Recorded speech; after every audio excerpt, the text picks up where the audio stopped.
Kekhawatiran mulai melanda KNVB, Asosiasi Sepak Bola Belanda, setelah kabar mengejutkan muncul mengenai dua pemain timnas Belanda U21 yang berpotensi memperkuat timnas Indonesia. Media asal Belanda, Voetbal Premier, melalui podcast Donnedelp.cast, menyebutkan bahwa Ryan Flamingo dan Milan Manhoef menjadi dua pemain yang sedang dipertimbangkan untuk dinaturalisasi dan membela timnas Garuda.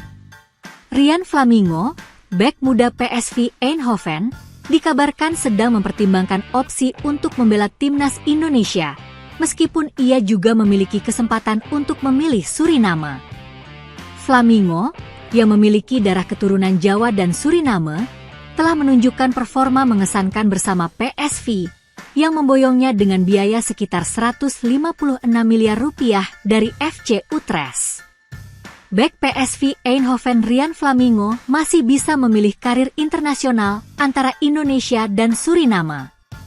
Dalam Donedil, Dendenzi membahas potensi penguatan timnas Indonesia bersama Jens Raven dan Dendenzi. Kata media Belanda dilansir dari Instagram Voetbal Premier. Sejumlah nama dibahas. Flamingo berpotensi didekati PSSI, begitu juga dengan Milan Manhoef. Apa yang akan Anda lakukan jika menjadi Flamingo? Memilih Suriname, Indonesia, atau tunggu tawaran timnas Belanda senior? Tanya media tersebut melanjutkan. Sementara itu, Milan Manhoef, pemain Stoke City yang juga disebut-sebut bisa menjadi bagian dari timnas Indonesia, punya kisah yang tak kalah menarik.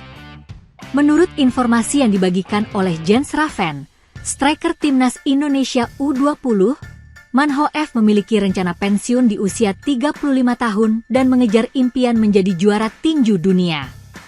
Namun, ia tetap memiliki keturunan Indonesia dari pihak kakeknya yang kemungkinan besar bisa membuka jalan untuk membela Indonesia.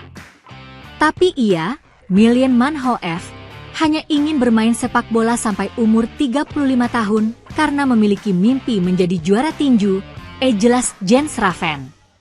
Jika PSSI berhasil membawa Flamingo dan Manhoef ke dalam skuad Garuda, ini akan menjadi langkah besar dan meningkatkan kualitas timnas Indonesia, terutama dengan semakin banyaknya pemain muda berkualitas yang dibina oleh klub-klub Eropa.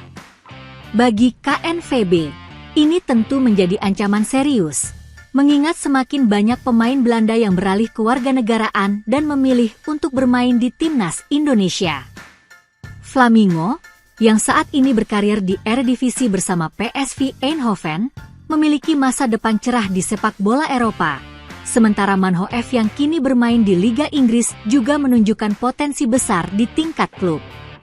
Jika kabar ini menjadi kenyataan, maka timnas Indonesia akan semakin memperkuat skuadnya dengan pemain-pemain muda berbakat yang sudah berpengalaman di kompetisi Eropa. Namun, bagi KNVB, ini adalah peringatan bahwa semakin banyak pemain Belanda yang mulai melirik peluang untuk dinaturalisasi dan membela timnas Indonesia, sebuah fenomena yang harus segera diwaspadai. Sebelumnya, kabar naturalisasi ramai datang dari pemain FC Utrecht, Ulla Romeni. Kabar bergabungnya Ulla Romeni ke timnas Indonesia bahkan sudah lama beredar. Namun, belum juga ada kepastian soal naturalisasinya.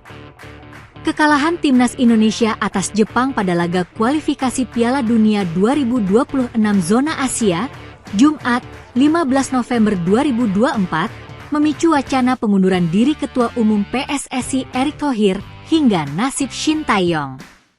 Namun, sebelum hal itu terjadi, Erick bakal melakukan evaluasi besar-besaran seusai timnas Indonesia bertemu Arab Saudi.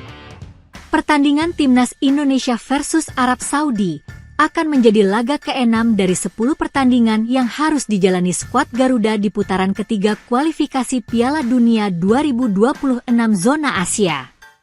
Duel tersebut akan berlangsung di Stadion Utama Gelora Bung Karno, SUGBK, Senayan, Jakarta, Selasa, 19 November 2024, pukul 19 waktu Indonesia Barat. Erick Thohir mengatakan, duel Indonesia versus Arab Saudi akan menjadi penentu langkah PSSI terhadap timnas Indonesia. termasuk kepastian nasib Shin Tae-yong di kursi pelatih kepala skuad Garuda. Semua dong. Tadi kami mau evaluasi besar-besaran, ujar Erick Thohir kepada awak media di Stadion Madia, Senayan, Jakarta, Minggu, 17 November 2024. Menurut Erick, evaluasi justru harus dilakukan seusai timnas Indonesia melawan tim-tim besar. Ya gini, Jepang tim terkuat, justru kita mesti evaluasi ketika melawan tim terkuat, di mana posisi kita menunjukkan diri kita, ungkap Erick. Juru kunci. Seperti diketahui, timnas Indonesia mengalami kekalahan 0-4 saat menjamu Jepang di penyisihan grup C kualifikasi Piala Dunia 2026 zona Asia ronde ketiga. Kondisi ini membuat Indonesia berada di peringkat 6 atau di dasar klasemen sementara. Tim besutan Shin Tae-yong ini baru mengoleksi 3 poin dari 5 pertandingan, hasil dari 3 kali imbang dan 2 kali kalah. Skuad Garuda kini menyisakan 5 pertandingan di fase ini, dengan 3 laga kandang dan 2 duel tandang. Baca juga, jadi juru kunci, timnas Indonesia harus mulai menang jika ingin lolos Piala Dunia 2026. Jika ingin lolos ke putaran selanjutnya, timnas Indonesia harus bisa memaksimalkan setiap laga agar bisa finish di peringkat ketiga atau keempat. Hanya saja, tak mudah bagi Jay Itzes dan kawan-kawan menghadapi pertandingan mengingat negara-negara yang harus dihadapi memiliki peringkat FIFA lebih bagus, serta langganan Piala Dunia. Misalnya, Jepang, Arab Saudi, serta Australia yang selalu masuk fase final Piala Dunia. Sementara, 2 negara lain, Cina dan Bahrain, berada di peringkat 91 serta 76. Indonesia menjadi negara peringkat paling rendah FIFA dalam grup tersebut, yakni 130 per September 2024. Ketua Badan Tim Nasional, BTN, Sumarji, mengungkapkan penyebab Shin Tae-yong mencoret Eliano Reijnders dari timnas Indonesia. Kata Sumarji, fisik Eliano Reijnders masih kalah bersaing dengan rekan-rekannya di tim merah putih. Shin Tae-yong mencoret Eliano Reijnders jelang laga timnas Indonesia melawan Jepang. Duel itu merupakan pertandingan kelima grup C putaran ketiga kualifikasi Piala Dunia 2026 zona Asia di Stadion Utama Gelora Bung Karno, SUGBK, Senayan, Jakarta Pusat, Jumat, 15 November 2024. Selain Eliano Reijnders, Shin Tae-yong juga mencoret Ramadan Sananta, Yance Sayuri, dan Ivar Jenner. Ini sudah kedua kalinya secara beruntun Shin Tae-yong coret pemain asal Belanda itu. Sebelumnya, Eliano Reijnders tidak bermain saat timnas Indonesia melawan Cina pada laga keempat grup C putaran ketiga kualifikasi Piala Dunia 2026 zona Asia di Stadion Qingdao Youth Football, Qingdao, 15 Oktober 2024. Saat itu, pemain asal klub PEC Zwolle tersebut dicoret karena alasan taktik. Nah, kemarin saat melawan Jepang, Eliano Reijnders dicoret dengan alasan kemampuannya masih kurang. Bahkan, Shin Tae-yong menyebut bahwa Eliano Reijnders berat untuk masuk ke skuad utama timnas Indonesia. Shin Tae-yong mencoret Eliano Reijnders setelah melihat permainannya dalam beberapa hari di sesi latihan jelang lawan Jepang. Sumarji menduga permainan Eliano Reijnders masih belum sesuai keinginan Shin Tae-yong.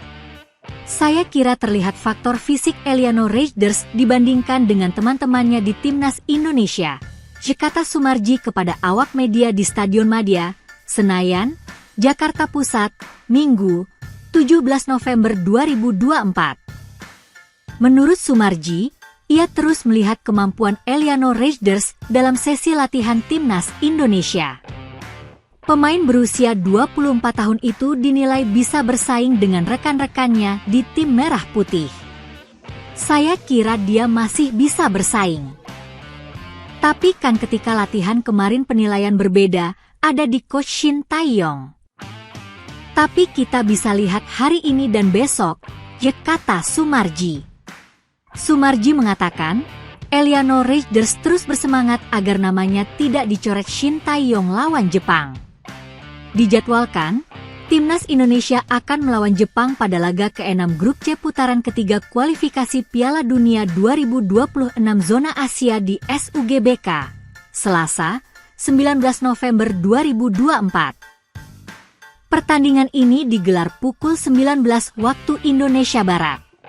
Semua bisa bermain tapi tergantung coach Shin Tae-yong, kata Sumarji.